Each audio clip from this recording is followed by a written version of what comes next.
And we are live. Welcome, mystery and thriller fans. I'm your on-air host, Sara DiVello, and I'm so excited to welcome back writing team extraordinaire, New York Times best-selling authors Brandon Webb and John David Mann, here to give us the inside scoop on their brand new red-hot book, Blind Fear, the third in their Fear series. Fellas, welcome back. Tell us about Blind Fear. It is so great to be back. Yeah, thank you. And first off, congratulations to you, Sara. Broadway Butterfly, far out, man. That's news since the last we were here. Yes, T-minus 8 days. T-minus 8 days, and the butterfly will take flight. So we'll see. Sounds incredible. I can't wait to dig in. Thank you so much. Thank you so much. All right. So, Brandon, tell us about Blind Fear in your words, and then John, tell us about Blind Fear in yours. So I'll talk about Puerto Rico because I lived in Puerto Rico 8 years. And one of the things I enjoy about the Finn series is that we go really deep into location. And Puerto Rico it's exotic. Not too many people in America even know that Puerto Rico is part of America. So, and obviously it has well, maybe not obviously to most, but to me has a close relationship with the U.S. Navy. The Navy had an island called Vieques off of Puerto Rico for many, many moons. And we just thought it would be an amazing location to dive into, literally and figuratively. And yeah, it's like Finn he's on the run. He's still trying to figure out a bunch of things, and he ends up getting close to a grandfather and his grandkids, and then I'll let John take over the rest. But I'm excited. It's so cool because they say write what you know, right? But what I've really gotten so much out of this series, being part of this series, is writing what I don't know at all. Like I knew nothing about an aircraft carrier when we wrote Steel Fear. I had to learn all of that. I knew nothing about Iceland. I didn't even really know exactly where it was when we wrote Cold Fear. And when we were writing Cold Fear, we kind of knew we were going to go to Vieques for book 3. Brandon was living there. I knew it was a really cool place. Brandon had this vision in his head, this picture of a young boy and girl swimming in tropical waters off Vieques and disappearing, opening the book. And my wife and I, when he told me this, my wife and I had just bought a painting of a young boy and a young girl swimming in tropical waters. It was like Twilight Zone stuff. So it was like, we were definitely doing this, but I didn't know why they disappeared or what was happening. We just knew Puerto Rico. We just knew Vieques. And I started researching Vieques, and the first thing I learned about this beautiful, lovely, unspoiled tropical paradise was that the Navy bombed the crap out of it for decades. I had no idea. And they call Vieques La Isla Nena, which means a little sister island. And as we researched the sort of the locale and the history and the politics and the spirit of the place and what people there have been through over the centuries, we quickly became clear that what the theme of the book is childhood and abandonment. Finn is, for some strange reason, he's gotten very attached to these 2 kids. They're the grandchildren of his employer. He's working at a restaurant incognito while he's electronically spying on his previous bosses. And he gets very attached to these kids. When they disappear, he's compelled to go find them. And he doesn't even know why, because Finn doesn't form attachments. It's just not who he is. But he loves these 2 kids. And so while he goes chasing them, trying to find them and rescue them, he's also kind of chasing his own origin story and trying to bring back memories that he's lost about his own troubled childhood. So we had a blast hiking through the jungles of literally the jungle of Puerto Rico, looking for Finn and the 2 kids. Ooh, oh my gosh. Well, I can't wait to talk about all of this, including, so you guys haven't been, but you were here 2 years ago for book 1, Steel Fear. Now you're 3 books into your Finn series. Woo, look at that stack. That stack is lit. Looking good there in the Fear series. Now you're 3 books in. You've written 3 books together. Your partnership is in a different place. You've got 3 books under your belt. Your New York Times best-selling authors. Congratulations. congratulations on that. Connor Sullivan raving. Webb and Mann have done it again. Blind Fear has it all. An amazing plot, an incredible setting. This novel moves like a hurricane. So let's pause there and talk about this review. So, do you guys plot? And if you do, how do you do it? Does one person do the plot, one person do the revision? Do you get on a Zoom and, hammer it out together? Are you not plotters? Do you just toss it back and forth and see what goes? We're plotters. We're plotters. I also want to mention we did option the series for a streaming series. So hopefully this writer strike will come to an end and we'll get back to business. But John and I are both excited about that because I feel like there's a lot left of the Finn story, to tell as we're working on book 4 as well. Oh my gosh! First of all, congratulations on the option. Can you tell us anything about it? I'll be starring as. No, we can't tell you anything about it. No, I would say that we had a great deal come together. The deal that WME put together for John and I was one that has all the elements to actually see the option fulfilled and the series made, which is what we wanted. We didn't want to have this. Oh my gosh, this is so exciting. Congratulations, because I remember when you guys came on for Blind Fear, and it's such a visual book, Finn going down these little hallways, up the ladders, into his, bunk, into the, down in the bowels of the beast. I mean, you've written it in such a visual way, and it was so clear the way you had written it, and your research was so good on that aircraft carrier. I mean, it was so extraordinary. So I'm so thrilled. Leisha Haney, welcome to the conversation. Saying congratulations to you both. That is awesome. Oh my gosh, we're all so excited. Okay, Sara, something you just mentioned. Brandon talked about how we love to really dig into an environment, and that's what we love to do, is to try to make those environments. The aircraft carrier, Reykjavik in Iceland, and now the jungle and the hurricane in Puerto Rico. We like to make those environments really come to life, like visually, viscerally, so the reader really feels like they're there, and they also feel like they've come out of the book learning something. I think people like to solve mysteries and be entertained, but be thrilled, but they also like to learn stuff they didn't know. So I think you couldn't do any of these books in a 2-hour movie. You couldn't do justice. You really need the expansion of a series, and so we're excited about that.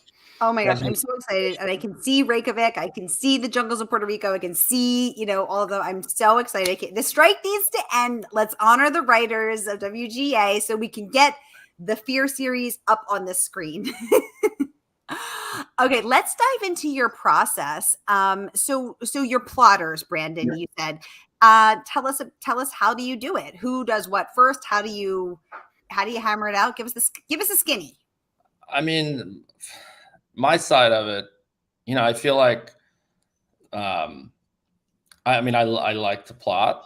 I like to talk about the high concepts, and usually it starts with John and I just having a conversation about ideas. Like even for book 4, we're tossing around a bunch of different locations, and we talk about Malta as a location. So we kind of like riff off each other. Then it just seems to naturally take shape. Puerto Rico, especially that I don't know where I got this scene. Maybe it's because of just my experience as a kid and diving and being on Puerto Rico and just imagining, and even like taking my kids in the pandemic. I remember snorkeling out in the outer reef with my youngest son, and I remember having this feeling like, wow, like what if we found something we shouldn't find, and what would happen? And that kind of planted the seed for the opening scene John talked about with the brother and sister vanishing, and it's getting shivers up my spine talking about it. But then, like John says, they just bought, him and his wife Anna just bought this painting, and so that it just kind of shapes up that way, and then we're connected. We're just then we start cranking, and I feel like you know, I come in on the details and fill in a lot of the military terminology and expertise. This book was fun because I have a 21-year-old son, Hunter, who's very techie. He's a computer science kid and into AI and stuff. And it was fun to involve Hunter because he's actually a damn good writer. He's a lit major at St. Andrews as well. And he really enjoyed talking to John about some of the dark web tools and you know, how Finn could use some of this stuff in a very authentic way. Because that's something I think John and I both agree on. We want to get it right. I feel like we owe it to the reader to get it right as best we can. You know, we can't, sometimes we miss a few things, but I feel like, you know, our heart is in getting the details right. Give you two examples of process, Sara. So like both in Cold Fear and also in Blind Fear, Brandon had these ideas, which are ideas I can't mention because there would be major spoiler. Like this really cool twist gets revealed at the end of the book. And that it turns out that's what the whole book was about. We didn't know it. And that came first. Like Brandon plants this like super cool idea. And within we are riffing, as he says, and in that he says, you know, I know about this kind of thing, or what if we had this we had this. It's the thing that Finn discovers at the end of Cold Fear and the thing that Finn discovers at the end of Blind Fear. They're both ideas that Brandon planted in the conversation way back when we were first riffing. So then it becomes a question of, okay, how do we like mold this human saga, this story that suddenly ends up there? Also, we were on a podcast a year ago talking about how we were going to go to Puerto Rico, and our host said, "Oh, I imagine you're going to have a hurricane." And we thought, "Oh, right, I hadn't thought of that. Good idea." So immediately we knew we had to have a hurricane. So it was the whole thing of Blind Fear was you feel from page one, from the beginning of the book, you can see the hurricane coming in a week, and you see it from West Africa, the coast of Dakar, come across the ocean. And you know it's going to hit, and when it hits, it's going to hit the proverbial fan, and it does. I mean, big time hurricane. So I'll write to Brandon and say, okay, Finn is going to get in a one-man fishing boat and go across the sound all by himself with this approaching hurricane, and then later he's going to come back in the middle of the hurricane. Go. What's that like? Because I don't know what it's like to ferry a one-man fishing boat across this body of water in a hurricane. So then Brandon will riff on that and what that experience was like, because he's a mariner. He knows this stuff. And so we bat things like that back and forth. It's really, really fun to kind of pull from his experience and then, drop that into the guts of the book and have it come to life. Yeah, you should just strap Brandon to a one-man rowboat, throw him out in a hurricane, and see what happens. I've been there. I know what it's like. Already been done. In your eyes, and your eyes are red from the salt spray. Oh my God. Yikes. Diane joining us from YouTube saying, good evening, Sara. Good evening, Brandon. And good evening, John. Hi, Diane. Always a pleasure to see you pop up. Thank you so much for joining us. She's saying, congratulations, you guys, on your streaming series deal. So excited. Yes. Oh my gosh. I can't wait. We need this strike to end so we can get to it.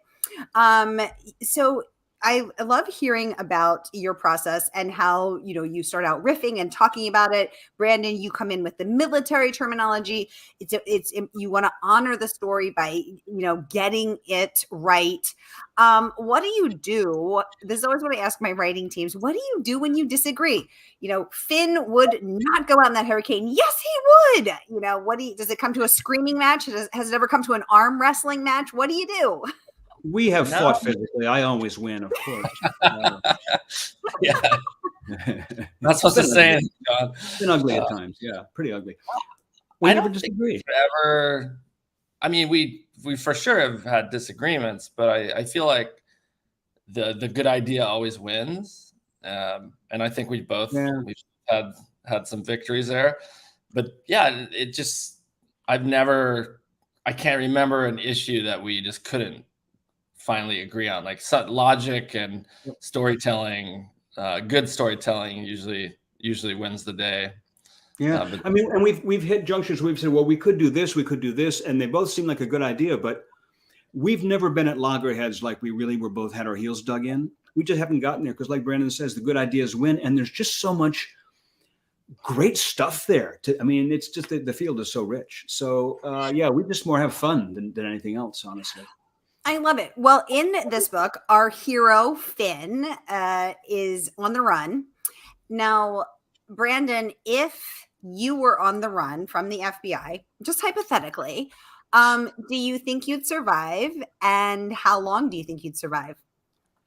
I don't know. The thing is, in today, the one thing that I think John and I really had a challenge with is how do you have Finn, who is on the run, stay undiscovered in a way where it's believable.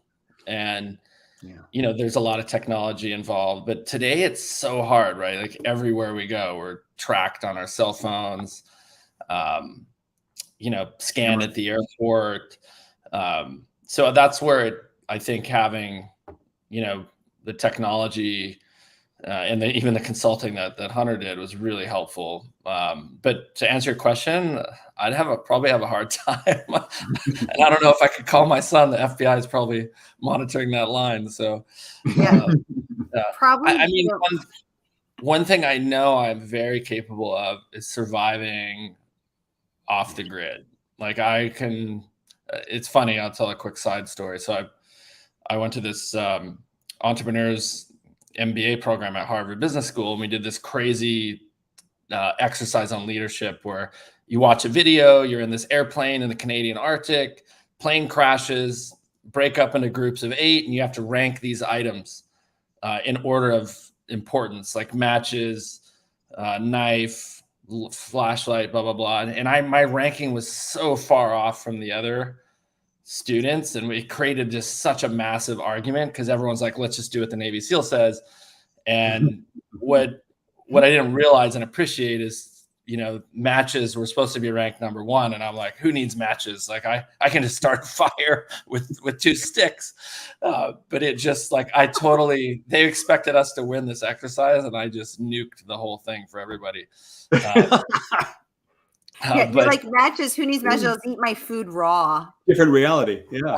Yeah. So you realize a good lesson in perspective, but surviving on the land, on a tiny island, remote island. Yeah, that stuff's right up my alley, but I don't know. I think the technology would get me.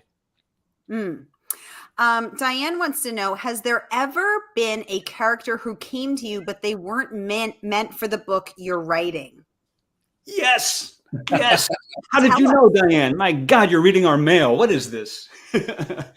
Diane's watching us. It's like one of my favorite stories about writers' process, because when we had to, when Bantam bought Steel Fear, our first book, we'd already written it. They bought the book and they said they wanted a 2-book deal. We didn't have a second book yet. So we had to come up with a treatment, sort of like a 20-page summary of book 2, the plot of it, before they would say yes and sign the check and push the button and pull the trigger and send us off to write it. And so we wrote this story. And in that, there was this character. This is in Iceland, and there was this character called Magnus, who was part of what they call the Viking Squad. Iceland doesn't have an army, but they have this spec ops force. They have this special operations squad that are like Green Berets or Navy SEALs or what have you. They're Iceland's version. And we had this guy who was in they call it the Viking Squad, actually. Icelandic name for Viking Squad. And this guy Magnus is like 6'8". Head like a boulder, blonde hair like Thor, not Brad Thor, the other Thor. And this guy was just a force of nature. And we'd written this scene where he has this long dialogue with Finn, excoriating him about how America has taken its eye off the ball and geopolitics and everything. And the publishers came back and said, we love book 2. Go for it, write it. And by the way, we all agree our favorite character is Magnus. And once we got into writing the book, it wasn't working. It just didn't work. And it took about a month and a half to realize Magnus was sucking all the oxygen out of the room. And this lady cop, Krista, that we had was like getting no airtime.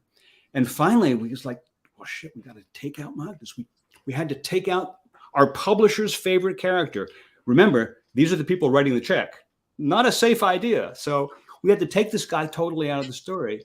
And once we took him out, Krista just like blossomed and became this amazing female character that all the reviewers wrote about as loving. So Magnus was great, and he would have killed the book. It's the strangest thing. The lesson of it is, the moral of it is, when you're writing a story, writing a novel, you got to let the story be the boss. You are not in control. Yeah. Did you both agree that Magnus had to go the way of the dodo bird? Both missed him. Yeah. Yeah, no, for sure. And I think also, I mean, having written, John probably has this experience too, like writing nonfiction and working with an editor at a big publisher is very different than fiction. And one of the things I think John and I are both extremely lucky. Our editor, Ann Spire, is really amazing. Like she comes in there with her samurai sword and starts chopping stuff up. She chops 125,000 words to 80,000, but she's like, pick up the pace here, move this around. And I think that's extremely beneficial as an author, because you get so bought into these characters and stories. And even though it's extremely painful to, when they're chopping scenes and killing off characters on the rewrite, but it's so valuable to have a really, really good editor. And I think that if you looked at any successful novelist, for sure they've got a dynamite editor in their pocket, because it's a real resource that I think people just don't. I mean, most of the readers probably don't know, but that's the kind of part of the process. Yeah, we pulled a few characters out of Steel Fear before it hit the press. Characters that I loved, we thought were great. But yeah, that is, and I think that's kind of what separates the pros from the wannabes or the aspiring pros is facing the music and realizing that your editor can make it a better piece of work. And does that. She makes us better. I love that. Okay, great question from Renee, who wants to know, can Blind Fear be read as a standalone, or is it better for her to start with the first book? You are new authors to her. Welcome, Renee. I got two answers for that. I'd love to see what Brandon thinks. You definitely can read it as a standalone, any of the three. That was really conscious for us. We want it to be possible. There isn't like any plot points that you'll be confused about, or issues loose ends that you're going, what the hell, what's going on? That said, what also does happen through the three books is that Finn's development as a character, his own backstory, he's got holes in his memory. He's got stuff he can't quite put together about where he's come from, both recently in the military and also farther back as a child. And in the beginning of Steel Fear, he's so socially crippled. He's almost like he's on the autistic spectrum or something. He's sort of pathologically asocial. And that kind of changes over the course of the three books. So there is a development you'll see if you read all three in order. But you'll also get it if you go back and read them. You can read Blind Fear now and go back and catch the other two in any order. That'll still work. Brandon, what do you think? Yeah, no, like John said, I mean, it was very intentional of us to have each book be standalone. I think we're both avid readers, and we've all picked up those books in the airport, and you start reading, and you're like, oh man, I'm lost. I have no compass. I'm deep in the woods. And so that was important for us to have them be standalone. And I wish I could go back and read them out of order, but Blind Fear, it's an amazing story on its own, and you don't need to read the previous books. Because it's hard as the writer to both keep developing Finn as this healing, growing person, but then also not leave anybody out. So for instance, Renee, who's joining us for this book, you got to bring her right in. But then for those of us who've been with you since book one, you have to give us a little treat too. So that's an interesting creative challenge, I think. You can't confuse a new reader, and you don't want to bore a previous reader. Exactly. That's not easy. That's not easy. Renee says maybe Brandon is on the run and hiding out in plain sight. Exactly. We don't know where he's broadcasting from. It could be anywhere. It's funny. Brandon's in Montreal right now. Yeah, I exactly. like to travel. I'm in this business group, and these guys I've been with for 6 years. They're still convinced I'm working for the CIA because I like to travel so much. Well, he's not. He's in the import-export business. He's exactly. You guys, the book is out now, and you can order your copy tonight from our favorite woman-owned independent bookstore. That is, of course, Murder by the Book. And no matter where you're watching from, Facebook or YouTube, here is that link so that you too can get your hands on the latest in the Fear series, Blind Fear. So here is that link to order. Margaret Pinard joining us from the Pacific North, from an undisclosed location in the Pacific Northwest, saying, "What a good cover! It's so original." Yeah, let's talk about the cover. Yeah, I would say I have lost a few cover battles. This wasn't one of them. I think John and I are really, really happy with the cover. The first two, I wasn't. I'll tell you my insider baseball story. So I wanted this like bloody water, like the carrier in the background for book one, with blood in the water and like this hand kind of coming out. It's very much like the old school psychological thrillers. And then for Cold Fear, John and I spent so much time creating this like incredible environment and describing what Iceland is truly like. And I just felt like the cover looked like Idaho, like a lake in Idaho. I'm like, it doesn't say Iceland. The UK cover nailed it. Like they really did a good job. So it takes a tremendous amount of people to make a book in a series like this happen, but it just, some things are out of your control. And the more, I think the good news, the more successful the series is, and the more leverage John and I get with these kind of decisions. But the Blind Fear cover is my favorite. So I agree with her when she said that it was an amazing cover. It just to me, a cover should kind of like capture the essence of the book. And I think the Blind Fear cover is amazing. And so the first one was not blood in the water enough for you. The second one was too Idaho, not enough Iceland. But the third one, you're like this Goldilocks. You finally found the Nailed right. It. Okay. Yeah, okay. Oh my gosh. Okay. Oh, Margaret is saying she meant a good cover for being a CIA agent. But she has. Margaret, you're not supposed to say anything. Yeah, quiet down, Margaret. You're going to blow Brandon's cover. But Margaret hastens to add that she does like the cover. Lecha says she loves the cover. All of your covers are so great. I just want to give a plug to not only the covers, but the interior layout. The designer of the interior of the book does these little things like these radar images and weather images in the inside of each part of the book. That just as you walk through, you only see this with the hardcover. You don't get it with the audio, obviously, or the ebook.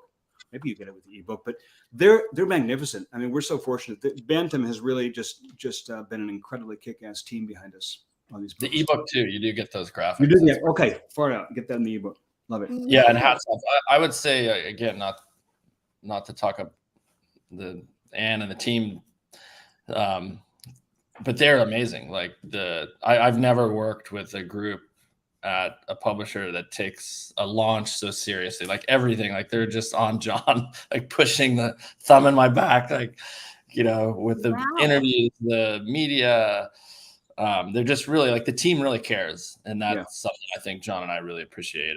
And again, like thank the whole team at Random House for that. Oh, I love that.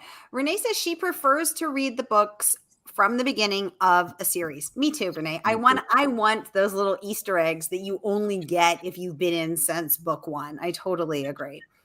I want to share some of the praise that this book has earned. Let's talk about Lisa Black, New York Times bestselling author of the Low Card Institute series. She says, Blind Fear takes off at a breakneck pace and never lets up. You won't be able to turn the pages fast enough. rave review there. Leisha's saying the cover of the book is what attracts her to the book. It's what I see first. Exactly. I am that shallow person who will judge a book by its cover. Renee wants to know, will there be more books in this series? Yeah. So are we talking Kay Scarpetta 36 book series? Or are you just going to see how it goes? What's the vision, guys? No, we're sketching up book 4 right now. So. Can you tell us anything about it? Do you enjoy, she also says, do you enjoy writing a series? And clearly the answer is yes. We're still doing it. We love it. Yeah. Book 4? Yeah. Brandon hinted it's, it may have something to do with Malta, which is a pretty wild place, like politically and in all kinds of terms of the intrigue there. There may be a dungeon involved, and it's possible there will be some serious protracted underwater sequences, which terrify me, but this is like Brandon was born doing this. So like going under and chasing the seam of the seam of the well. Yeah, seam of the well in book 1. Exactly. Yes. I love that scene. Only elongated, really lengthy. Yeah. I mean, the SEALs' ancestors were the underwater demolition teams. That's like where the SEALs came from, right, Brandon? It's like UDT. Yeah. So time to nod to their underwater roots. I did not know that. Margaret saying Malta makes her think of medieval relics. Any relics going to be in the book? You got it. Yeah. Medieval is a great word when you're talking about thrillers. Exactly. That's my kind of thriller. Diane thinks she loves reading from the beginning, knowing what those Easter eggs are. Move over, Marvel and Lucas. I like that last sentence there. Yeah, thank you. Exactly. Margaret wants to know you have to use the word keel haul. Leach is saying, wow, your series is sounding better and better. It's a must read for her. Renee wants to know, do you play out the scenes? Yeah. Do you speak the dialogue back and forth? Do you act them out? Well, we don't really get in the same room a lot. That's right. Brandon's too busy traveling. Exactly. Yeah. He has his business trips, well, we have to, So, I know when I'm writing, I read it all out loud before it goes to the proofreader, to the copy editor. I do that too. What about you, Brandon? I mean, I read it in my head. I don't read it out loud, but I definitely I can hear the voices in my head 100%. You know what I do? That's weird. So I don't know. Crazy you should ask, because Leisha just said, do your characters talk to you? Oh yeah. Yeah. Yeah. I mean, for me, I know when I start writing a character, it's like a cardboard cutout. Like the 2 kids in Blind Fear. All I knew about them in the beginning was they were 2 kids. But as you write them, they start to kind of come to life on the page and start talking to you, and they start to become real. There's a little bit of psychosis involved possibly in being a writer. Exactly. Renee is saying, do you hear any other voices in your head? I shouldn't tell her. Go ahead, tell her. No, I can't tell her. Go ahead. What? Diane wants to know, Brandon, do you still train with the SEALs? John, do you swim alongside? He's rowing. Diane, my SEAL training days are over, but my yoga days are I'm in my prime. Yoga and Pilates. That's where you'll find me these days. Excellent. And I do not swim along. I write along. Exactly. Oh my gosh, you guys, the book is out now, so grab it. You can also click the link right here and grab the backlist, which is Steel Fear book 1, Cold Fear book 2, and Blind Fear book 3. So here is that link. Once again, whether you're watching from Facebook or YouTube, click and order so that you can immerse yourself in the Fear series as well. Y'all, we are out of time. Time flies when you're having fun. Leach is saying thank you for answering her questions. Oh, Diane wants to know, would you be friends with Finn or any of your characters and have pizza and beer with them? Absolutely. Or maybe Japanese whiskey in Brendan's case. Yeah, I was going to say, is Finn a pizza guy? I really like Boone, but that's dark. So maybe for another Boone podcast. So cool. I love Boone, man. Boone is so great. Yeah, that's a good bad guy. Yeah. Even the bad guys would be a lot of fun to hang out with. You don't get to. Yeah. Well, you guys are always a lot of that encounter. You guys are always fun to hang out with. Renee saying it sounds like you compliment one another. Thank you for coming by. Diane saying thank you. Sarah, thank you. Brandon, thank you. John, thank you all for hanging out with us. Grab your copy of Blind Fear, and I will be back at the top of the hour with Laura Lippman. Go get a snack, get a drink, and stay tuned, y'all. That is a wrap with my favorite writing team, Brandon Webb and John David Mann.